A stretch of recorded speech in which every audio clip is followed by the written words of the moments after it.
नमस्कार दर्शकों, आप देख रहे हैं मुंबई आउटलुक। मैं पायल झा। तो आज हम बात करेंगे महाराष्ट्र की राजनीति से जुड़ी एक बड़ी खबर। महाराष्ट्र की राजनीति में इस वक्त बड़ा उबाल आया है और अब ये उबाल सिर्फ विपक्ष की वजह से नहीं बल्कि सरकार के भीतर की गर्माहट के चलते भी दिखाई देने लगी है। उप मुख्यमंत्री एकनाथ शिंदे, जो खुद शिवसेना के धड़े के नेता हैं और बीजेपी के साथ सत्ता में साझेदार हैं, अब वो खुद ही भाजपा के लिए टेंशन का कारण बनते जा रहे हैं और इसकी ताज़ी मिसाल सामने आई है। मुंबई में जब महाराष्ट्र नवनिर्माण सेना यानी एमएनएस के मार्च को लेकर उन्होंने जो सख्ती दिखाई उसने सबको चौंका दिया। तो क्या वाकई में एकनाथ शिंदे अब बीजेपी पर दबाव बनाने की रणनीति में है? आइए आपको पूरे मामले की ओर लेकर चलते हैं। दरअसल बात शुरू हुई एमएनएस यानी राज ठाकरे की पार्टी के ऐलान से। एमएनएस ने ऐलान किया कि वे एक बड़े मार्च का आयोजन करेंगे।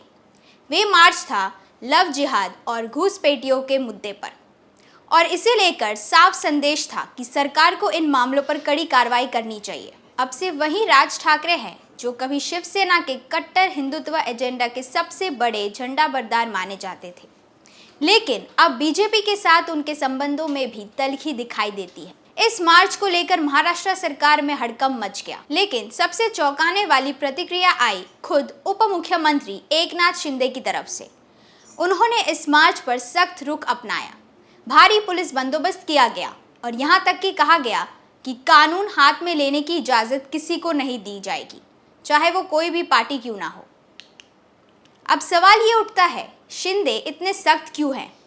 राज ठाकरे, जो कहीं ना कहीं बीजेपी के करीबी माने जाते हैं, अगर उनके मार्च पर रोक लगाई जाती है या सख्ती की जाती है तो निशाना अप्रत्यक्ष रूप से बीजेपी पर ही जाता है। और यही वजह है कि इस पूरी कार्रवाई से भाजपा खेमे में थोड़ी बेचैनी देखी गई। सूत्रों की माने तो भाजपा के कुछ नेता इस बात से नाराज हैं कि शिंदे शिवसेना का असली चेहरा दिखाने की होड़ में कहीं भाजपा की हिंदुत्व वाली लाइन को चुनौती ना देने लगे। असल में महाराष्ट्र की राजनीति में तीन ध्रुव बनते जा रहे हैं। एक और है बीजेपी, जो खुद को राष्ट्रवादी और हिंदुत्ववादी ताकत बताती है। दूसरी ओर है एकनाथ शिंदे की शिवसेना, जो अब खुद को असली शिवसेना बताने पर तुली है और बाला साहेब की विरासत का दावा करती है। और तीसरी तरफ है राज ठाकरे, जो अपने पुराने तेवर में लौटने की कोशिश कर रहे हैं।